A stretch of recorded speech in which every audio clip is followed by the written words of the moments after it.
Olá você, bem-vinda e bem-vindo ao podcast Mundo Enneagrama. Este é o nosso episódio de número 53, publicado em 25 de janeiro de 2024. Eu sou Urânio Paz, sócio fundador da Chestnut Pies Enneagram Academy, a CP Enneagram, nossa academia de Enneagrama. E o nosso tema de hoje é flechas e asas. Este, na abordagem que temos na CP Enneagram, é uma parte extremamente central da teoria e da prática do Enneagrama. Elas representam formas de nos desenvolvermos muito mais eficaz e rapidamente. Então, eu aguardava o momento de fazer este episódio. Demoramos um pouco para fazê-lo, mas decidimos agora compartilhar com vocês uma visão atualizada e testada sobre a utilização dessas estratégias de crescimento. E eu digo atualizada porque espero que durante esse episódio, de alguma forma, a gente possa contribuir para desmistificar teorias antigas que hoje, na comunidade do Enneagrama, nos professores mais atualizados, já não são mais aceitas, essas antigas teorias. E eu espero poder demonstrar ou explicar para vocês o quanto é útil que a gente utilize as flechas e as asas para dinamizar o nosso crescimento. Então vamos lá. Em primeiro lugar, quando falamos das flechas e das asas, a gente está se referindo aqui ao diagrama do Enneagrama. Aquela estrela ou mandala com 9 pontas e que contém 3 figuras geométricas. Um triângulo interno de 3 pontos, que são os pontos 3, 6 e 9. Uma figura periódica ou uma estrela diferente de 6 pontas que liga os pontos 1, 4, 2, 8, 5 e 7 e de volta ao 1, e que se entrelaça com o triângulo, e o círculo, que abrange todos eles e que delimita aquilo que chamamos de enneagrama externo. O triângulo e a hexade, que é o nome daquela figura de 6 pontas, são o que chamamos de enneagrama interno. As asas são os tipos laterais ao nosso na circunferência do enneagrama. Na verdade, não é uma circunferência, porque o verdadeiro enneagrama é tridimensional, então aquilo é uma esfera, mas falemos, por enquanto, do enneagrama bidimensional, que é o que a gente vê, por exemplo, nas figuras desenhadas em livros, e que, portanto, fica mais fácil de entender o que são tipos laterais. E esses tipos laterais são as asas. Então, por exemplo, eu como 5 do Enneagrama, tenho como asas o 4, o ponto 4 e o ponto 6. Eu diria assim, sou tipo 5, mas tenho em mim o potencial de algumas coisas dos pontos 4 e 6. A gente convenciona dizer que só temos um tipo do Enneagrama. Então, prefiro usar essa terminologia, que esses outros pontos são pontos e não tipos. E as asas se referem a esses tipos laterais na circunferência do Enneagrama. Já as flechas são os pontos de conexão que utilizam o Enneagrama interno, aquelas linhas interiores. E cada um dos 9 pontos está ligado a 2 outros pontos particulares, que são as flechas. Por que o nome flechas? Porque essas linhas, em geral, também no diagrama, contêm flechas a favor e contra, uma a favor, outra contra, que se ligam ao nosso tipo do Enneagrama.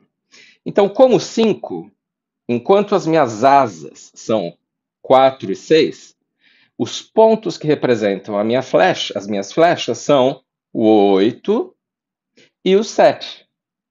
Para uma pessoa do tipo 1 do Enneagrama, as flechas são o 7 e o 4. Para um 3 do Enneagrama, as flechas são os pontos 6 e o 9. Então, é importante entender que esses pontos são como que pontos centrais para o nosso desenvolvimento. Eu diria que ainda mais as flechas, esses dois pontos ligados por flechas, do que as asas. Vou procurar explicar isso daqui a pouquinho. Então, veja que você é um tipo do Enneagrama, mas tem em você determinadas características dos demais pontos que têm conexão com o seu tipo nesse diagrama. Então você tem 4 amigos que podem te ajudar na sua caminhada e que, na verdade, representam atalhos potentes de desenvolvimento pessoal. Em outras palavras, se utilizarmos a força desses pontos a nosso favor, a nossa transformação acontecerá em progressão geométrica, não de maneira lenta e gradual. Para isso, a gente precisa ter a coragem de incorporar características desses pontos de maneira voluntária. E esses pontos estão mais disponíveis para nós enquanto caminhos de transformação. Às vezes eu ouço, por exemplo, um tipo 2 falando assim, eu preciso ser mais 7. Ou um tipo 6 falando assim, agora é hora de eu ser mais 1. E isso não é a visão que temos do que precisa ser feito.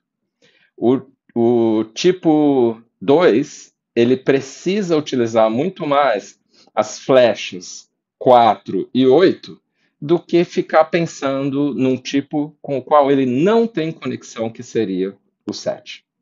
Já o outro exemplo, do 6, ele deve utilizar as flechas 9 e 3 para se desenvolver e esquecer um pouquinho dos demais pontos que não têm conexão direta com ele. No caso que eu citei, o 1. Não é a estratégia de usar o ponto 1.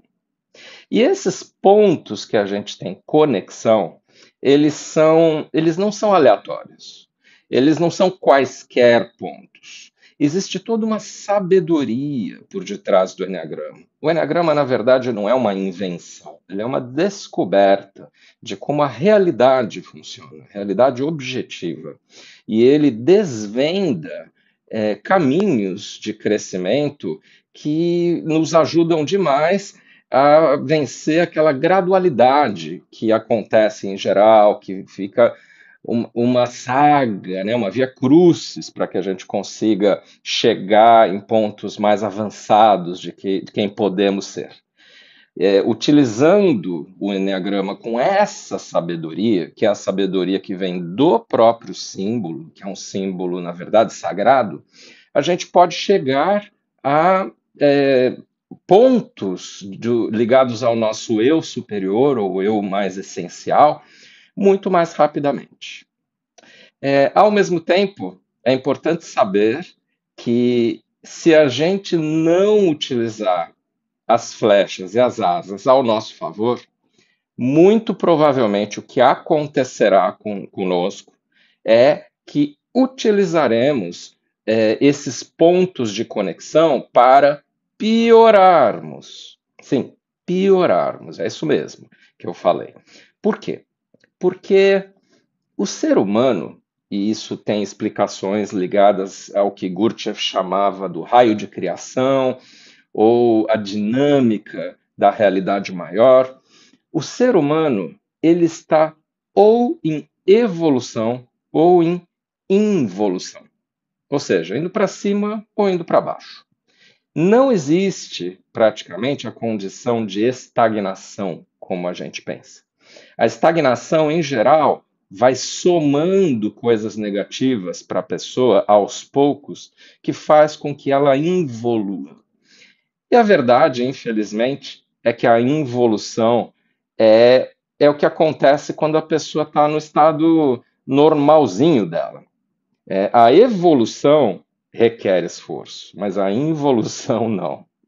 Né? É aquela coisa assim, subir a rampa requer esforço, mas descê-la não. Né? Então, quando falamos de transformação, estamos falando que há movimento acontecendo para nós, para aquelas duas flechas. E por que é que eu estou enfatizando mais as flechas aqui do que as asas?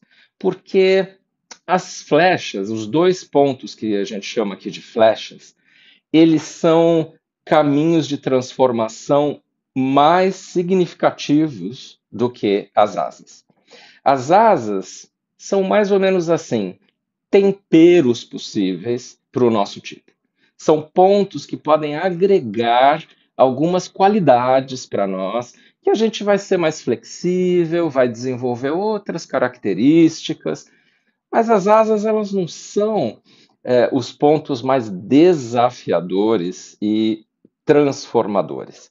As flechas produzem uma transformação bem mais intensa e significativa.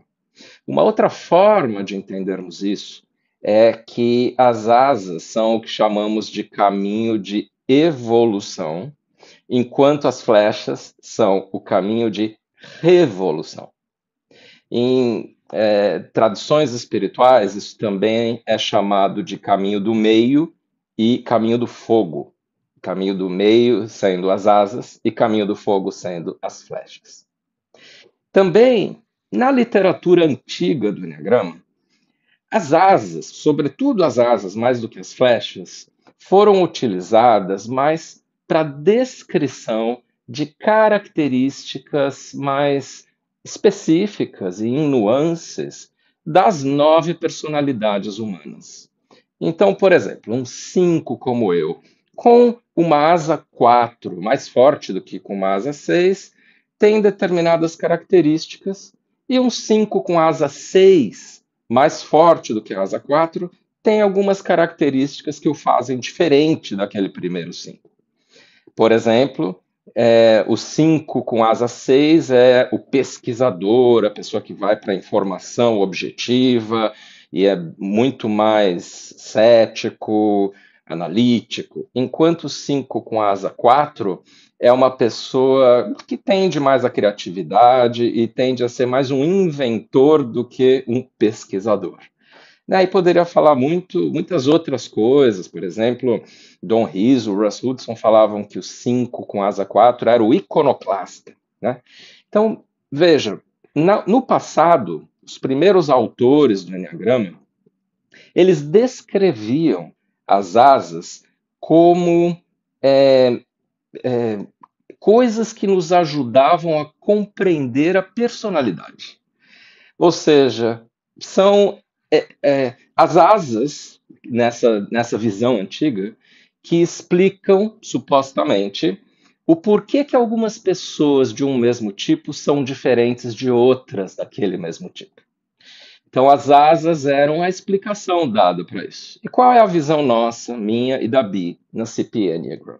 A visão é que isso foi o ponto teórico do Enneagrama ao qual esses professores do passado recorreram por desconhecimento da teoria dos subtipos. Os subtipos, para nós, são as coisas que realmente fazem com que uma pessoa de cada tipo seja diferente das demais, né, daquele mesmo tipo. Existem 3 diferentes subtipos. E mais ainda, isso resulta em 27 diferentes pessoas, mas mais ainda, a sequência instintiva, que a gente já trabalhou aqui. Volte aos episódios anteriores se quiser entender melhor do que eu estou falando, que tem 6 possibilidades, né? 6 vezes 9, 54. E, então, esse é a dimensão do Enneagrama que explica melhor o porquê pessoas de um mesmo tipo do Enneagrama são diferentes em várias coisas. Inclusive possuem alguns desafios bem diferentes, às vezes até opostos, de desenvolvimento. Embora todas as pessoas de um mesmo tipo possuam como desafio principal a paixão ou vício emocional daquele seu tipo e a fixação, que é uma espécie de vício mental. E também já abordamos essas duas coisas aí em episódios anteriores. Talvez você queira voltar a escutar esse episódio para lembrar e renovar esses conceitos. Bom, eu, portanto, não sigo a linha de as pessoas falarem assim, eu sou um 7 com asa 8, ou eu sou um 9 com asa 1, ou eu sou um 2 com asa 3. Não é o que a gente segue. Para nós, isso não significa muita coisa, na verdade, tá? Para nós, o que importa é falar, eu sou um 2 autopreservação, eu sou um 7 social, né? Eu sou um 4 sexual.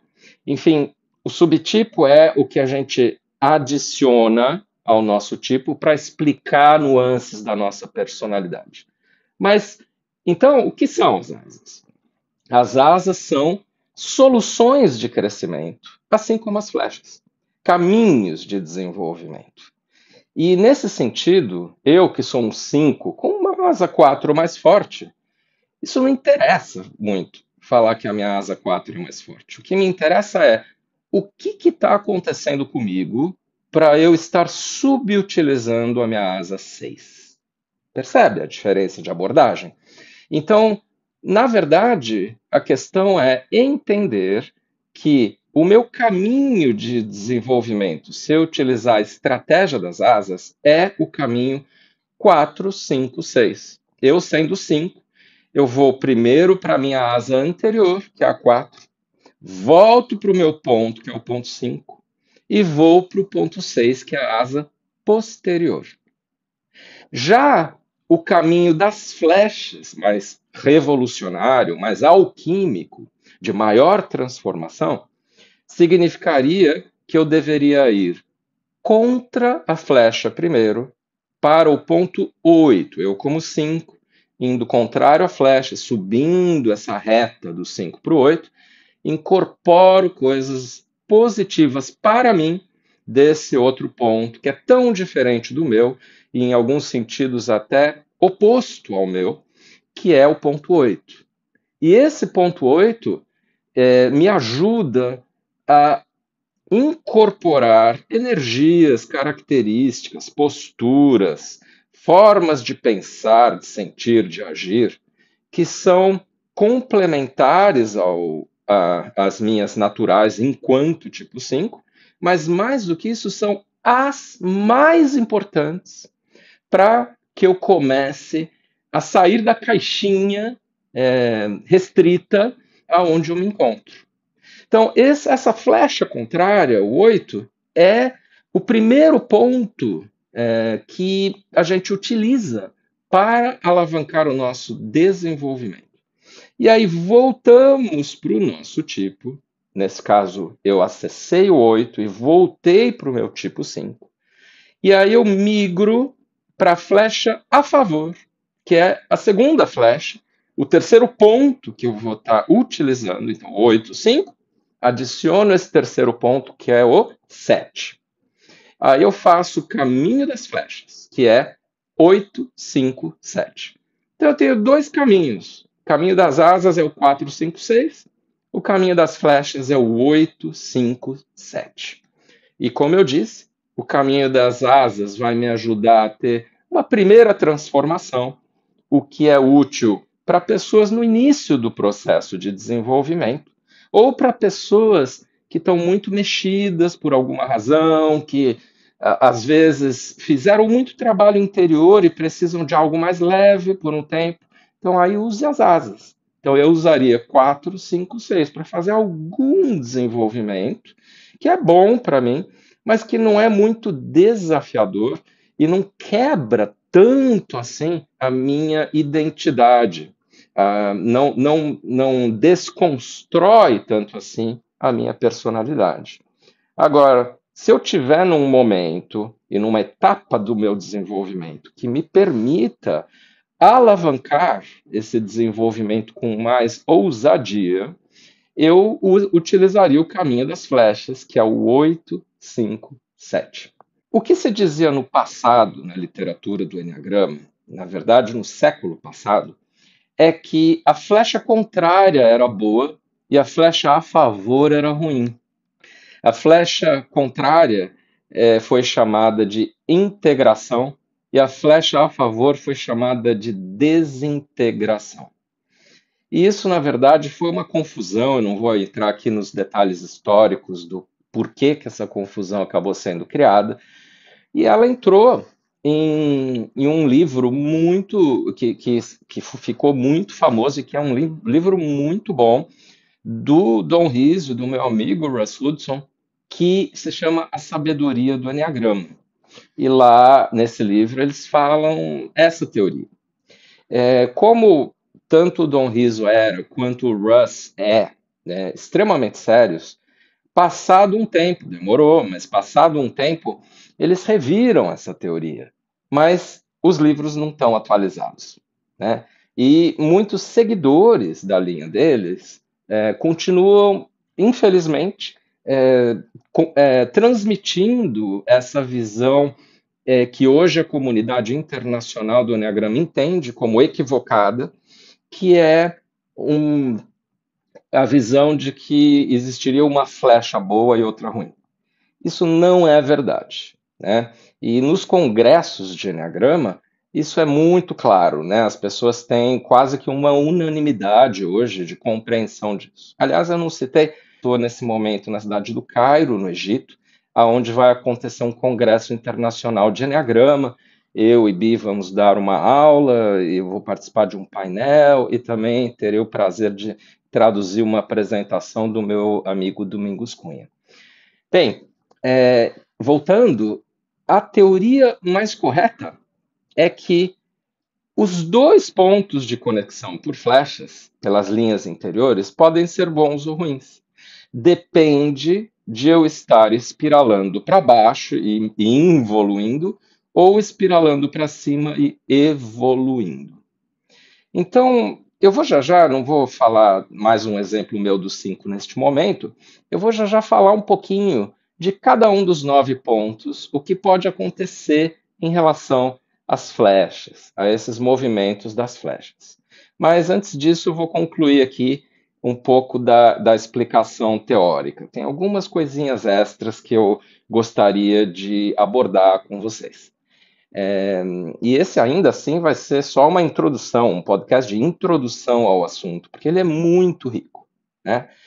Esses pontos de conexão por flechas, eles são pontos que nos desconstroem mais, que eles quebram a nossa identidade de uma maneira mais forte e mais ousada. E isso significa que, se soubermos o que fazer ao acessarmos esses pontos, eles vão acelerar o nosso desenvolvimento. E por detrás disso existe um conceito de que eu tenho que romper com crenças, paradigmas de o que é bom e o que é ruim em geral, do ponto de vista até da sociedade. Algumas das coisas que a gente adquire ao migrar para esses dois pontos são coisas meio assustadoras e que, em princípio, acontece muitas vezes das pessoas julgarem como sendo coisas ruins. Acontece que, para elas, na sua própria personalidade, essas coisas em particular não são ruins, elas são só assustadoras. Existem preconceitos em relação a essas coisas na sociedade e a gente tem sombras que tentam evitar essas transformações específicas. Então eu vou falar aqui algumas delas e depois vou explicar nos pontos o que eu quero dizer. Às vezes, tem alguns tipos que não olham para si mesmos e que precisam ser mais egoístas e que podem utilizar suas flechas para isso. Às vezes tem tipos que são excessivamente resilientes, que nunca reclamam de nada e que precisam aprender a se colocarem como vítimas. Esses são dois de muitos exemplos que eu poderia dar. Poderia dar mais um aqui.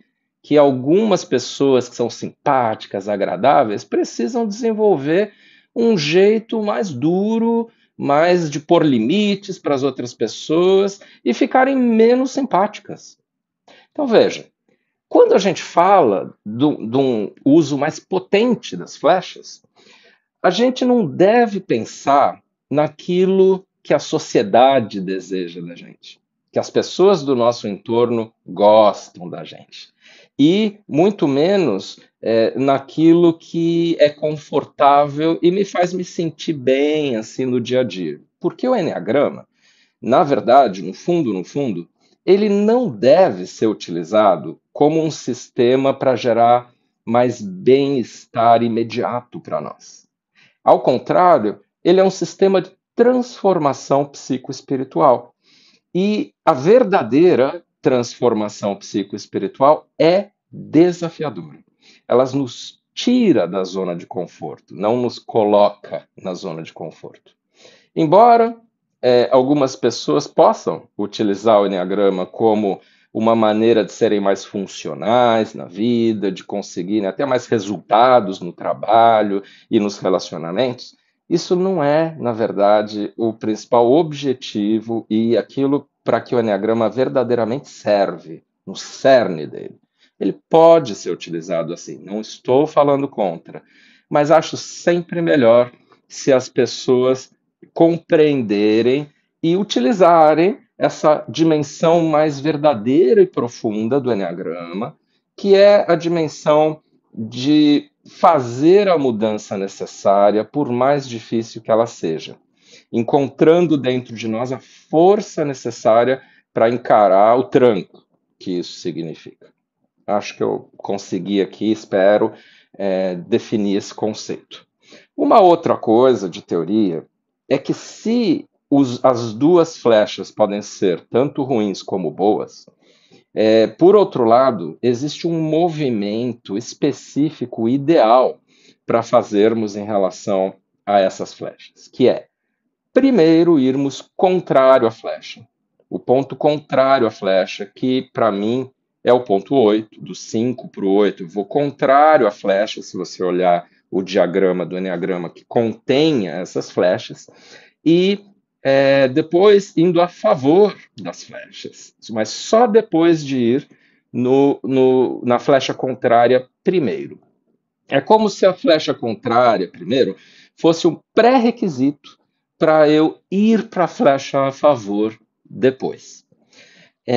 Eu tenho a felicidade de ter aprendido o enneagrama lá muito tempo atrás, 25, quase 30 anos atrás, 28 anos atrás, uma professora brasileira, Racili, que ensinou já corretamente essa visão do enneagrama. Ela chamava a flecha contrária de trampolim para irmos para a flecha a favor. Tive vantagens em relação a isso, há muitos colegas americanos e europeus do enneagrama que aprenderam da maneira errada e depois precisaram desconstruir essa visão, né? Então, meu obrigado público aqui a Racili, né? Que naquela época fez diferença para mim. Mas eu não chamo de trampolim, eu criei outros nomes para essas duas flechas. Para mim, o primeiro ponto, que é a flecha contrária, é o ponto de energização, e a flecha a favor é o ponto de resolução. Então, quando vamos para a flecha contrária, a gente adquire determinadas energias que são importantes para o nosso desenvolvimento e que vão significar, vão criar as pré-condições para podermos fazer um movimento ainda mais ousado e desafiador, mas mais promissor também, que é de irmos para a flecha a favor, o ponto da flecha a favor, para aí sim solucionarmos questões mais profundas e vivenciarmos uma transformação mais completa. Então, veja aí qual é a flecha contrária do seu tipo, incorpore coisas que são boas para você, sendo vistas como positivas ou não, e aí volte para o seu ponto e vá para o ponto a favor, fazendo a mesma coisa, pegando coisas que são importantes para você. Outra coisa é que tem um conceito muito importante para se compreender do Enneagrama, mas que eu não vou elaborar muito aqui, que o Enneagrama é praticamente uma máquina do tempo. Quando vamos para a flecha contrária, a gente volta no tempo. Por exemplo, quando eu trabalho com as pessoas sobre o tapete do Enneagrama, que é uma técnica que eu criei lá atrás e que depois outros professores diversos no mundo todo começaram a fazer, quando voltamos para a flecha, ao contrário, a gente volta no tempo, por exemplo, lembrando traumas de infância, questões de infância, ou até do útero e mais. E aí, quando vamos a favor da flecha, partindo do nosso ponto, indo a favor da flecha para o outro ponto de conexão, a gente vai para o futuro e visualiza um local onde a gente pode chegar. Isso facilita, inclusive, técnicas como linha do tempo ou constelação familiar, entre outras coisas, tá? Por fim, eu queria dizer que tudo no Enneagrama vem em um conjunto de 3 forças, né? Então, existem 3 centros de inteligência, são 3 subtipos diferentes, 3 tipos em cada centro de inteligência ou tríade, e temos também essas 3 forças que precisam ser incorporadas para que a transformação seja mais estável e completa, né? Então, eu não posso utilizar uma asa só, eu tenho que utilizar as duas. E somadas ao meu ponto, tem o número 3. Não posso utilizar uma flecha só, tenho que utilizar as duas, que somadas ao meu ponto, gera 3 forças. Espero que eu tenha conseguido me comunicar em relação a isso e explicar, mas isso traz por detrás leis universais. E nesse caso aqui, a lei do 3 no Enneagrama, que é uma das maneiras de entendê-la, existem várias, que a gente precisa criar a nossa antítese, que tem muito a ver, muitas vezes, com a flecha contrária, em alguns sentidos, né? E aí, uma síntese que é na flecha a favor, né? Mas um dia aqui, alguma vez, eu vou voltar e explicar a lei do 3 e um pouco mais sobre as leis universais descritas por Gurdjieff, baseadas nesse modelo do Enneagrama. Importante falar também que quando temos essa visão do 3, é como se a gente estivesse desenvolvendo o equilíbrio. Então, por exemplo, é como se eu tivesse a minha coluna vertebral no meu tipo do Enneagrama, naquele ponto que é o meu tipo. Então, eu estou aqui, minha coluna vertebral sobre os 5. Aí, se eu pensar que eu sou um gigante, por exemplo, né, que é o que eu sou em essência, eu posso pôr um pé na primeira flecha, no meu caso 8, outro pé no 7. E aí eu monto o tripé, que nem um banquinho, que não para em pé se tiver só 2 pés ou um pé. Mas com 3 pés, ele fica estável, né? Então, montei esse triângulo e consegui gerar uma estabilidade. Eu me enraizei, tendo conexão com esses 3 pontos. E aí, para eu ficar ainda mais estável, eu posso abrir as minhas asas, os 2 braços, né? Sentindo esses 2 pontos laterais ao meu. E aí eu tenho muito mais equilíbrio. E aí, se eu extrapolar, for adiante e começar a me movimentar um pouquinho a partir desse meu equilíbrio, mexendo um pouquinho mais os meus braços, as minhas pernas, eu posso tocar os 9 pontos do diagrama do Enneagrama, mais ou menos como a figura do Leonardo da Vinci, do homem vitruviano, que talvez você lembra, conheça, se não pesquisa aí na internet, tá? Mas não é importante a gente falar dos outros 4 pontos do diagrama que que não têm essa conexão direta ao meu. Primeiro, o mais importante, a gente precisa desenvolver essas conexões mais diretas, que são as mais primárias e promissoras, e ficar nela por um bom tempo, para esmagadora maioria das pessoas ficar nessas conexões apenas durante toda a vida. E, de novo, só dizer que, embora eu respeite todos os professores com as suas visões, tenho que dizer que eu não compartilho da ideia de que nós temos que olhar quais outros pontos quaisquer do diagrama nós temos coisas em nós para trabalhar. Eu não acho isso estratégico, acho que as pessoas perdem o foco do desenvolvimento e deixam de aproveitar essa força específica que é intrínseca à sabedoria do Eneagrama, que é de utilizar as asas e as flechas para isso. Muito bem, falei demais de teoria e quero falar um pouquinho, pelo menos, de cada um dos 9 pontos nesse movimento de transformação. Obviamente, eu vou falar só um pouquinho, eu não vou ser completo aqui, eu vou citar uma ou duas coisas só para cada um dos pontos, isso vai muito além. E nos nossos cursos, retiros, cursos profissionais do Eneagrama, a gente explora muito essa questão toda, ensinando de fato como utilizar isso para si mesmo ou até para outras pessoas, se você desejar incorporar o Eneagrama como sistema de trabalho para ajudar os outros, né?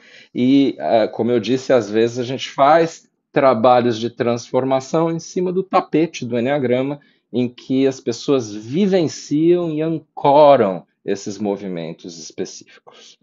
Então vamos lá. Eu normalmente começo com o tipo 8 e vou seguindo no sentido horário da circunferência, ou seja, vou seguindo as asas posteriores aí, né?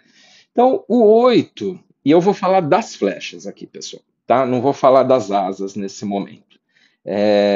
O 8, quando vai para a flecha contrária do 2, ele... e vou falar aqui das coisas positivas, ok? Não vou nesse momento também falar dos riscos, que são muitos, existem, infelizmente, estão lá esperando por nós para acontecerem, coisas ruins que a gente pode pegar de cada um desses 2 pontos. Eu vou aqui focar nos 2 pontos como caminhos de desenvolvimento, ok? Então, o 8 indo para o 2, ele abre o coração. Ele fica mais perceptivo, mais sensível ao outro. Ele vê o impacto que tem sobre o outro e consegue ser mais delicado, mais gentil e ser um pouquinho mais diplomático, dosar a forma como ele fala e ter um pouco mais de sutileza, de ler nas entrelinhas, além de entrar em contato com as emoções.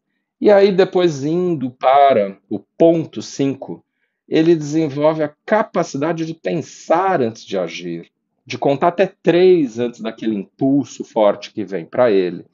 Ele se torna mais planejador, um pouco mais estratégico, tem menos impulsividade. E ele junta essa inteligência mental a esse desenvolvimento dele. Tudo de bom, né?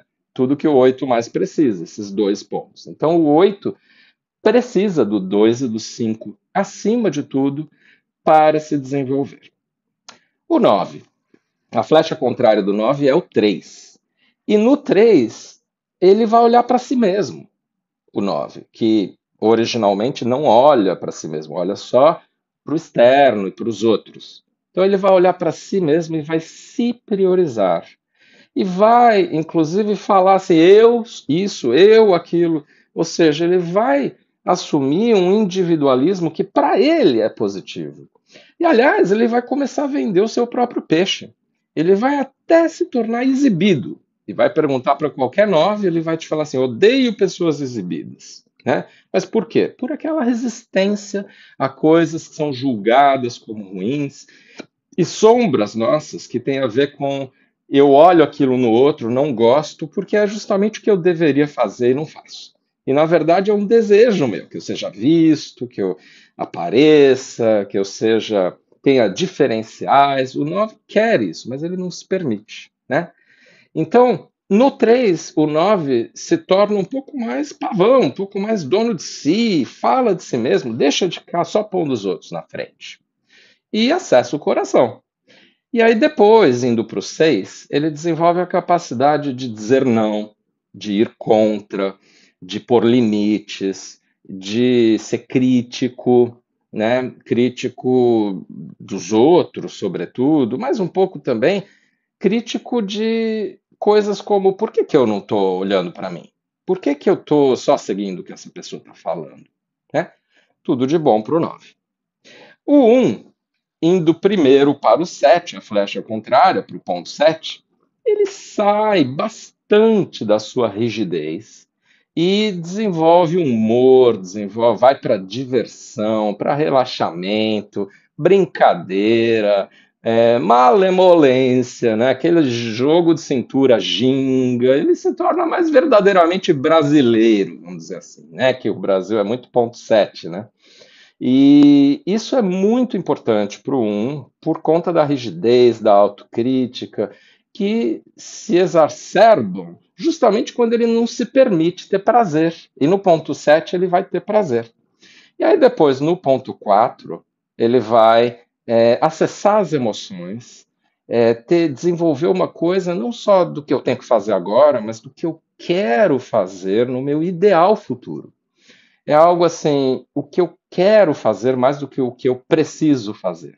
E ir para coisas grandes, visões, ao contrário de coisas para serem feitas imediatamente. E, no fundo, indo para o ponto 4, o tipo 1 se desenvolve como, assim, no seu propósito, né? Ele acaba tendo uma visão maior das coisas e sai daquele microgerenciamento do dia a dia, ele vai mais para os ideais, para os sonhos, que para ele é muito positivo.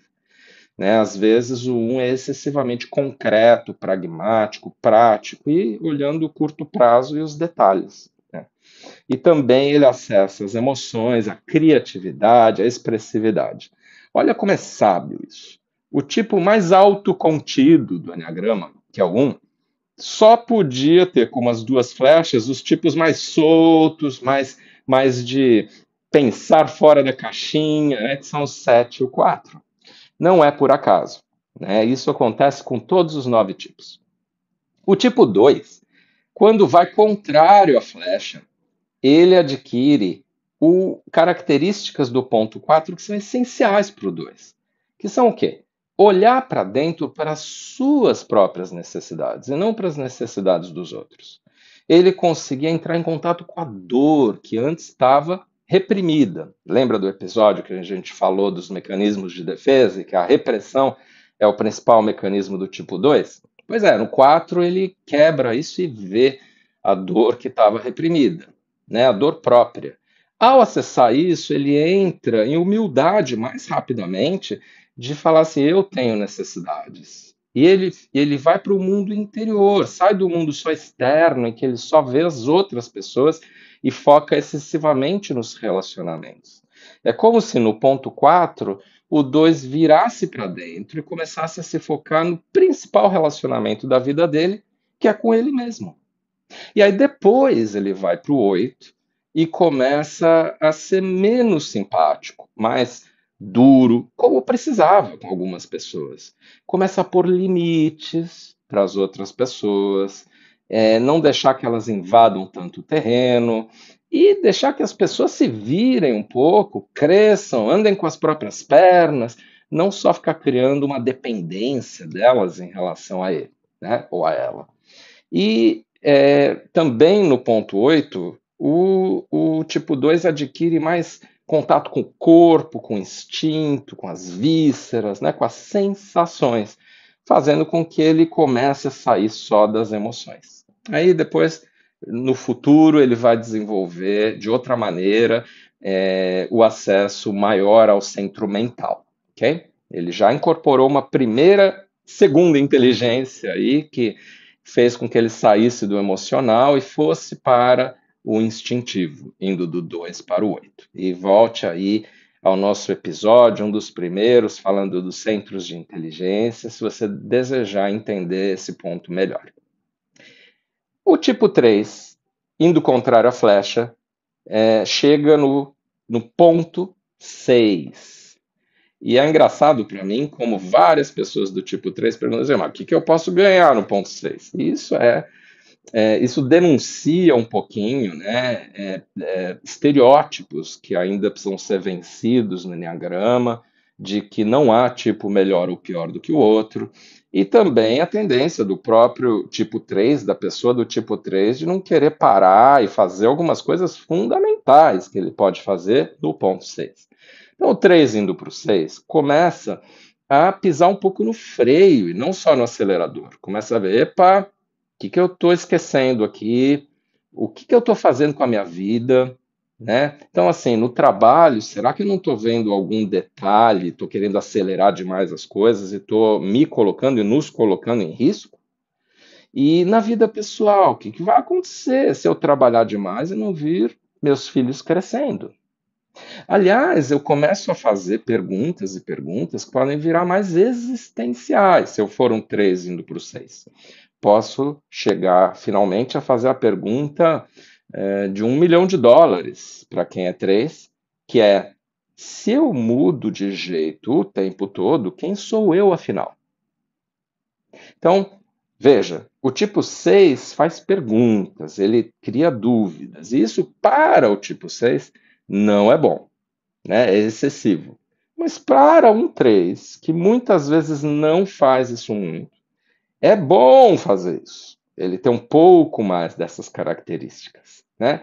Ele, inclusive, desenvolver mais acesso ao medo faz bem para o tipo 3. E aí, depois de fazer isso, ele vai para o 9, onde finalmente ele consegue relaxar um pouco mais. Ele consegue olhar mais para os outros, ouvir melhor, ter mais paciência, ter menos pressa e estar mais enraizado, né, no momento do que está acontecendo agora, não querendo correr o tempo inteiro em direção ao futuro.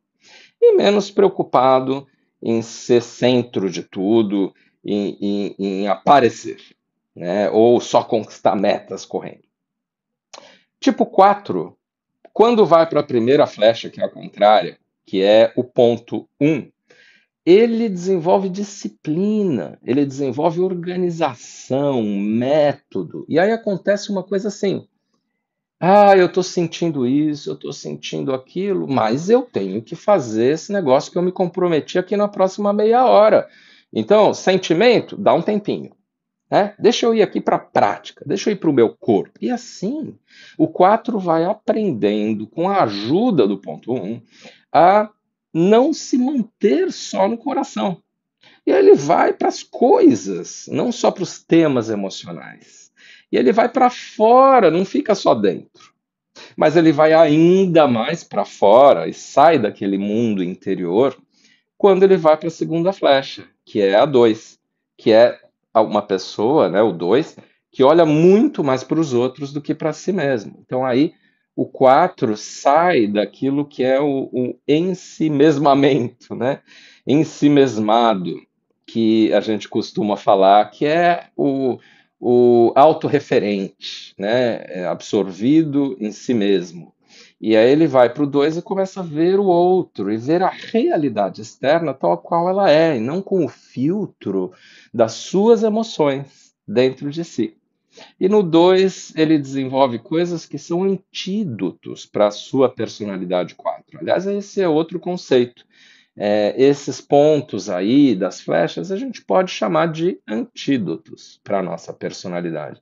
E o antídoto que o 4 desenvolve aí no ponto 2 também é um antídoto da caridade, do servir, do ver o outro antes de mim, que é muito bom para o 4. O tipo 5 precisa demais dessas duas flechas, que são o 8 e o 7. Indo para o 8, o tipo 5 ele se torna mais visceral e deixa de ser apenas mental. Ele aprende a fazer as coisas antes de pensar em excesso. Ele vai para a prática mais rápido. ele valoriza mais a prática, não fica só na teoria. Ele vai para a implementação daqueles estudos, ideias que ele tem. Ele vai ser alguém mais concreto, mais simples, menos complexo. E ele vai acessar uma emoção muito importante para ele, que é a raiva. Importante principalmente porque é a emoção que, para as pessoas do tipo 5, vai ajudá-lo a se reconectar com as pessoas de quem ele se desconectou. É mais ou menos assim.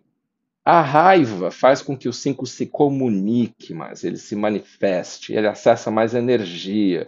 E aí ele fala o que não está feliz, ao invés de simplesmente abandonar, ao invés de simplesmente fugir, né? Se isolar. Então, o ponto 8 tem muitas coisas importantes para o 5, e mais do que essas que eu falei, né? E aí, no 7, o ponto 5 ele se torna mais espontâneo, mais alegre e mais divertido, menos fechado, mais assim de falar o que pensa sem ficar pensando, planejando, né? Falar besteira, ser mais bem-humorado, mais leve e também uma pessoa que vai para a experiência, não só fica na sua cabeça, né? O 7 é mental, mas ele vai para a prática, ele vai para ter as experiências, né? E isso é muito bom para o 5. O tipo 6 tem como flecha contrária primeiro o 9. Indo para o 9, ele adquire relaxamento. Como é importante isso para o 6, que é o mais ansioso de todos os tipos. Então ele relaxa no ponto 9, que é fundamental. E ele vai para o corpo de uma maneira que o coração dele se acalma. Por quê? Imagina que o 9, que é corpo, ele é barriga, vísceras, né? Que é o centro instintivo. E aí, se o 6 sente as vísceras, a barriga, o corpo, né? O centro, o núcleo dele, o coração repousa sobre a barriga, como se ele sentisse que tem uma almofada embaixo dele. E aí ele não se sente mais solto e desprotegido. E o coração relaxa. É uma coisa até somática, física quase, né? Não só energética. E aí o tipo 6 também no ponto 9 adquire a capacidade de acreditar nos outros, acreditar que as coisas vão dar certo, ser um pouco menos preocupado, um pouco mais calmo, um pouco mais de aguardar as coisas, não ser precipitado e principalmente ter leveza, né, no dia a dia. E depois, indo para o ponto 3, ele adquire que só é viável se ele primeiro tiver desenvolvido uma boa flecha 9, né? Viável no sentido de ir para o 3 e se sustentar lá por mais tempo. Aí ele vai para a prática, ele vai para a implementação. Ou seja, quebra a tendência de procrastinar, aquele medo de fazer e dar errado. Ele vai tentando, vai metendo as caras, vai fazendo, né? E o tipo 6 acaba sendo uma pessoa aí mais de ação, de não ficar pensando excessivamente e de ir para a prática e não precisar ter certezas antes de agir, ele vai fazendo e aí vai vendo, né? E se tiver medo, vai com medo mesmo, né? Então é muito, muito importante. Também o 6 aí assume um pouco mais a própria autoridade, como faz o 3, assim, bate no peito e fala, então tá comigo aqui esse negócio, eu vou para cima. Por fim, não menos importante, o nosso querido tipo 7, que ao ir para a primeira flecha, que é o ponto 5, consegue que ele não seja tão frenético, que ele não seja tão impulsivo, precipitado, que ele não saia falando besteiras que ele, na verdade, não sabe a respeito, que ele tenha mais consistência. Por exemplo, para estudar mais alguma coisa até o fim. Por exemplo, para ficar num assunto e querer até mesmo se especializar. E não só ser o eterno generalista, que vai pular de galho em galho e que corre o risco de não concluir determinadas coisas ou de abrir janelas demais, né? E o tipo 7 aí no ponto 5 ele se volta para dentro, não só para esses estímulos externos. E consegue entrar mais em contato consigo mesmo, ficar internalizado, né? E desenvolver também uma coisa que é o comedimento, que ele não vai querer mais de tudo, um pouquinho de tudo. Não, ele vai se restringir, que para ele é importante. Então ele sai daquela busca frenética por liberdade, por ter raio de ação, por querer fazer tudo, e entra num contato interior que com o tempo vai se tornar não só confortável, mas desejável. Né? No início não é confortável, e ele vai achar um horror, mas ficando lá ele vai adquirir um grande prazer de estar consigo mesmo e parar um pouco. Né? É como um set que tem uma primeira experiência em retiros de meditação, até meditação silenciosa, e que vê depois o quanto isso faz bem para ele. E aí depois ele vai para a flecha 1, onde ele adquire foco, que tanto falta ao set, unidirecionamento. Ele adquire uma capacidade de se enraizar, de não se distrair tanto, de ficar naquilo que ele está fazendo até o fim, sem ficar abrindo novas avenidas, de traçar prioridades, de dizer não àquilo que é menos importante, de ter esse discernimento e também de ir para a prática, para a ação, sem procrastinação, sem ficar excessivamente mental. Então, eu espero que dê para ver que eu tenha conseguido expressar esse tema de maneira que você consiga ver o quanto as flechas são importantes para o nosso desenvolvimento. Lembrando que você também pode utilizar as asas se te parecer um pouquinho mais fácil para o seu momento. Né? Nós falamos mais disso também no nosso livro, que se chama O Guia Prático do Enneagrama, que você pode procurar aí pela internet, nas melhores livrarias, e considere a possibilidade de se juntar aos nossos cursos, nos quais você vai desenvolver de fato essa capacidade de evolução. Já estamos muito felizes que muitos ouvintes e alunos nossos já se matricularam nos nossos cursos de abril de 2024. Esse episódio está sendo gravado em janeiro de 2024. E essa é uma oportunidade para você estar presencialmente comigo e com a Bee Chestnut, fazendo os trabalhos de implementação de tudo que falamos aqui no podcast. Espero que o tema de hoje tenha agregado e que você tenha concordado com o quanto essa parte da teoria e prática do Enneagrama é relevante. Então, meu obrigado a você pelo seu prestígio ao podcast Mundo Enneagrama. E, em especial, o nosso obrigado aos nossos alunos dos cursos da CPI, esses alunos que nos acompanham há algum tempo, e os novos que estão se juntando, e que, por exemplo, virão aqui para esse retiro, agora que faremos, esses retiros que faremos em São Paulo e em Salvador, em abril de 2024, e os alunos também que se inscrevem nos nossos cursos online, com tradução instantânea e simultânea para o português, né? Cursos profissionais, né, que geram, se a pessoa fizer toda a trilha profissional, uma certificação profissional no Enneagrama. E você encontra também muitos mais materiais sobre isso, das flechas e asas e tudo mais que temos falado aqui no podcast, se você se tornar mais um membro da nossa plataforma de conteúdos e se juntar à nossa comunidade via CPI Online. Veja lá, tem preços muito bons para brasileiros, portugueses, em língua portuguesa, para você se tornar, ter acesso, né, toda essa biblioteca de centenas de vídeos que temos e com webinars mensais que você pode desfrutar. Então, um obrigado especial nosso, da CEPI, aos nossos alunos e membros. O Mundo Enneagrama é um podcast quinzenal para quem quer se conhecer a sério e se desenvolver de verdade usando o Enneagrama.